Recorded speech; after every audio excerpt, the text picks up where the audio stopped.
حضرت صالح علیہ السلام نے جس شرط کے بارے میں تنبیہ کی تھی وہ یہ تھی کہ اللہ کی نشانی کو نقصان نہ پہنچائے۔ اونٹ کو زمین کے اندر آزادانہ طور پر کھانے اور تالاب سے پینے کی اجازت دیں۔ اللہ سبحانہ و تعالیٰ نے اپنے نبی کریم صلی اللہ علیہ وآلہ وسلم سے فرمایا کہ ہم اونٹنی کو ان کی آزمائش کے لیے بھیجنے والے ہیں، لہذا تم ان کو دیکھتے رہو اور صبر کرو، اور ان سے کہہ دو کہ کنویں کا پانی بانٹتا ہے ان اور اونٹنی کے درمیان، اس طرح پانی کا حق ہر ایک کو متبادل طور پر مل جائے گا۔ منصوبہ بند حملہ، کفار اس کو مزید برداشت نہیں کر سکتے تھے۔ انہوں نے اللہ سے نشانی مانگی تھی اور اب اس کی موجودگی سے ناراض تھے۔ اونٹنی کی آمد کا مطلب تھا کہ انہیں اپنے جانوروں کے کھانے اور پینے کے نظام وقت کو تبدیل کرنا پڑا، جو انہیں پریشان کر معلوم ہوا۔ انہوں نے ایک بڑے اونٹ کا مطالبہ کیا، لیکن شکایت کی جب وہ اپنے ریوڑ سے زیادہ چرتا اور پیتا تھا۔ جب اونٹنی دوسرے جانوروں کے قریب جاتی تو اس کے جسامت اور رنگت سے خوفزدہ ہو کر بھاگ جاتی، لیکن گہرائی میں اونٹ سے ان کی نفرت ان سطحی وجوہات سے بالاتر تھی۔ بنیادی طور پر اونٹ ایک زندہ علامت تھا، ان کی مسلسل غلطیوں کی مستقبل یاد دہانی۔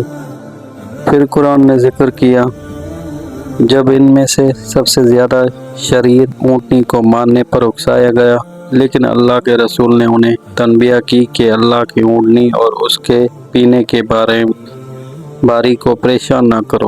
بستی کا ایک کافر متحرک ہو گیا اور اونٹ کو گرانے کی سازش کرنے لگا۔ اپنے مقصد کے لیے 8 دیگر بستی کا ساتھیوں کو جمع کرتے ہوئے اس نے پورے شہر کی حمایت بھی حاصل کی۔ سخت عذاب کے بارے میں حضرت صالح علیہ السلام کی تنبیہ کو مکمل طور پر نظر انداز کرتے ہوئے وہ اپنے مشن پر روانہ ہو گئے۔ آدمی ایک بڑی چٹان کے پیچھے چھپ گئے اور اونٹنی کو قریب سے دیکھ رہے تھے۔ جب وہ کنویں سے پانی پینے کے قریب پہنچی تو ایک آدمی نے اس کی ٹانگ میں تیر مارا، جس سے وہ فرار ہونے میں رکاوٹ بن گئی۔ دوسرے فوراً آگے بڑھے اور دوسروں نے اپنی تلواروں سے اس کی ٹانگیں کاٹ کر اسے کاٹ دیا۔ چنانچہ انہوں نے اونٹنی کو مار ڈالا۔ شہر کے لوگوں نے اسے ایک واضح فتح کے طور پر دیکھا اور مردوں کے لیے زور سے خوشی کا اظہار کیا۔ وہ اونٹنی کو ذبح کرنے اور اس کا گوشت کھانے چلے گئے۔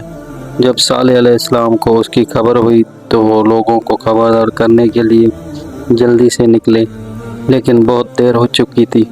لوگوں نے اس کا مذاق اڑایا اور کہا، اے صالح علیہ السلام، اگر تو رسولوں میں سے ہے تو ہمارے پاس لے آؤ جس کا تو ہم سے وعدہ کرتا تھا۔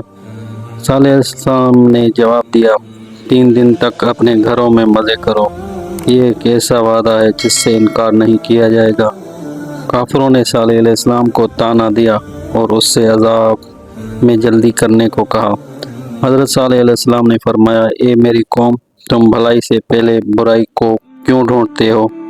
تم اللہ سبحانہ و تعالیٰ سے معافی کیوں نہیں مانگتے کہ تم پر رحم کیا جائے؟ انہوں نے جواب دیا، ہم آپ کو اور آپ کے ساتھ والوں کو نحوست کے علامت سمجھتے ہیں۔ صالح نے کہا، تمہاری شگوں اللہ سبحانہ و تعالیٰ کے پاس ہے، لیکن تم آزمائش میں پڑنے والے لوگ ہو۔ عوام نے کوئی دھیان نہیں دیا، وہ بدعنوانی کے اپنے مقصد کے لیے پوری طرح پرعزم تھے۔ نئے سازشوں نے اگلے نبی کو قتل کرنے کے لیے بلا لیا۔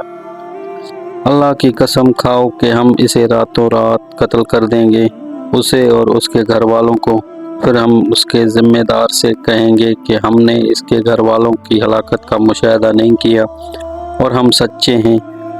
اللہ کا منصوبہ۔ اس دوران اللہ نے قوم سمود کے لیے ایک منصوبہ بنایا اور انہوں نے ایک تدبیر کی اور ہم نے ایک تدبیر کی، حالانکہ وہ سمجھتے بھی نہیں تھے۔ چنانچہ اس نے صالح علیہ السلام کو اپنے پیروکاروں کو جمع کرنے اور شہر چھوڑنے کا حکم دیا۔ حضرت صالح علیہ السلام کی سخت وارننگ کے 3 دن بعد آسمان گرج چمک کے ساتھ گرجنے لگا اس کے بعد شدید زلزلے آئے جنہوں نے زمینوں کو شدید طور پر ہلا کر رکھ دیا، جس سے پورے قبیلے اور اس کے وطن کو تباہ کر دیا گیا۔ ایک ہی چیخ گونجی کیونکہ وہ سب بیک وقت کچلے گئے تھے۔ ہر ایک جاندار جس نے کفر کیا اس کی قسمت پر مہر لگ گئی۔ کوئی بھی ڈھانچے، چاہے وہ کتنا ہی مضبوط ہو یا جس مواد سے بنایا گیا ہو، انہیں اس عذاب سے بچا نہیں سکتا۔ یہ ان تمام لوگوں کا معاملہ ہے جو معجزات مانگتے ہیں، اور جب وہ ظاہر ہوتے ہیں اور وہ اپنی مخالفت میں جاری رہتے ہیں تو وہ تباہ ہو جاتے ہیں۔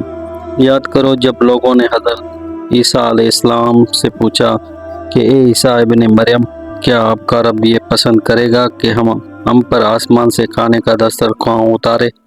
سورہ مائدہ آیت 112۔ عیسیٰ علیہ السلام نے جواب دیا کہ اگر تم مومن ہو تو اللہ سے ڈرو۔ پھر اللہ سبحانہ وتعالیٰ کی طرف سے متوجہ ہوا، آسمان سے بہترین کھانے کی طلب کی تو اللہ سبحانہ وتعالیٰ نے جواب دیا، ایک آیت کی اور ذکر کیا۔ اس آیت کی معنی ہے، بے شک میں اسے تم پر نازل کروں گا، لیکن جو اس کے بعد تم میں سے کفر کرے گا تو میں اسے ایسا عذاب دوں گا جو میں نے دنیا والوں میں سے کسی کو نہیں دیا۔ اس دن کفار سمود کا کوئی ساتھی نہ تھا، ان پر اللہ سبحانہ وتعالیٰ کا عذاب نازل ہوا۔ اس دوران اللہ کے فضل نے حضرت صالح علیہ السلام اور مومنین کو بچا لیا۔ وہ ایک دن الحجر میں واپس آیا اور اپنی قوم کی تباہی کا مشاہدہ کیا اور بھاری دل سے کہا، اے میری قوم، میں نے تمہیں اپنے رب کا پیغام پہنچا دیا تھا اور تمہیں نصیحت کی تھی، لیکن تم نصیحت کرنے والوں کو پسند نہیں کرتے۔ جدید دور الحجر۔ عبداللہ بن عمر رضی اللہ عنہ کہتے ہیں، جب ہم غزوہ تبوک کے لیے جا رہے تھے اور جب ہم اہل حجر کے مقام پر پہنچے تو رسول اللہ صلی اللہ علیہ وآلہ وسلم نے اہل حجر کے بارے میں فرمایا، ان لوگوں کی رہائش گاہوں میں اس وقت تک داخل نہ ہونا جب تک تم روتے ہوئے داخل نہ ہو، لیکن اگر تم روتے ہوئے نہ جاؤ تو ان کے پاس مت جاؤ، ورنہ تم پر وہ مصیبت نازل ہوگی جس میں وہ مبتلا تھے۔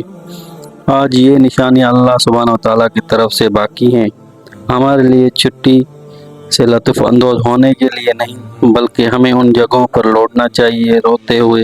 اس لحاظ سے یہ ایک یاد دہانی اپنی غلطیوں سے سبق سیکھنے کا ہونا چاہیے۔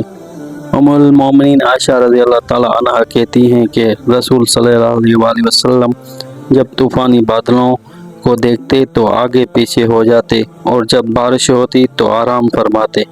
اس نے کہا، میں نے اس سے اس کے بارے میں کچھ کہا، اور اس نے کہا، میں کیا جانتی ہوں، شاید یہ ایسا ہی ہے جیسا کہ اللہ سبحانہ وتعالیٰ نے فرمایا۔